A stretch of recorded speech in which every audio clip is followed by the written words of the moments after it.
Hey everyone, welcome back to our channel.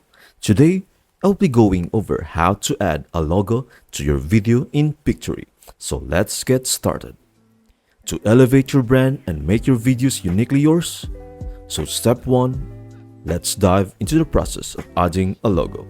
First, access the branding tab, activate the intro and outro scenes for maximum impact. Step 2, after enabling the intro scene, click Upload Logo. Select your logo from your computer. Once uploaded, your logo will be previewed both in the Upload Logo box and on the video screen. Step 3. Unleash customization. Tailor your logo's position by selecting from the 9 grids.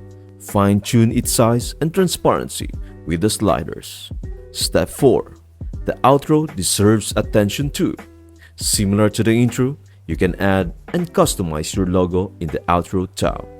Step 5. If you desire to include a logo in your scenes, simply click on Scene, then upload Scene Logo. That's it. I hope this video helps you out and see you in the next video.